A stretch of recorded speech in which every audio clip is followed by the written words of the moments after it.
Service delivery, the role of intermediaries.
A challenge of delivering service is working with intermediaries such as retailers, franchisees, agents, and brokers.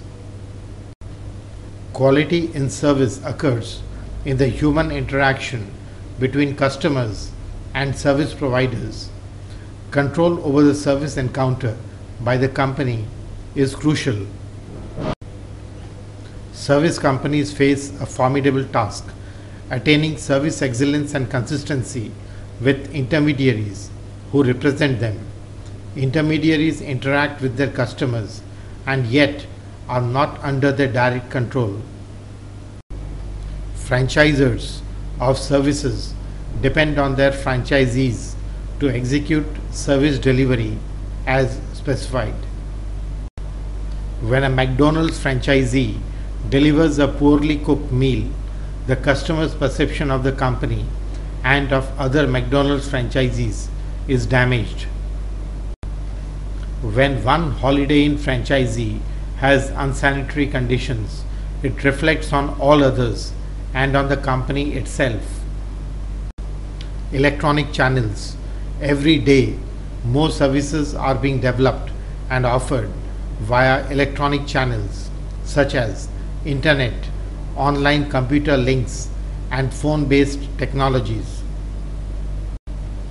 Electronic channels require high degree of customer proficiency. They need to be user-friendly and reliable. Matching demand and capacity.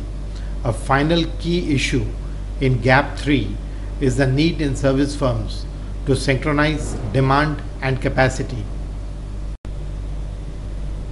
Because services are perishable and cannot be inventoried, service companies frequently face situations of over or under demand. Lacking inventories to handle over demand, companies lose sales. In slow demand, capacity is underutilized. Most companies rely on operations strategies such as multi-skilled employees who can be diverted from other jobs to jobs facing demand pressure. They can vary the size of the employee pool to synchronize supply and demand. Marketing strategies such as reduced price, advertising, and promotion to stimulate demand during slow periods are used to match demand and supply.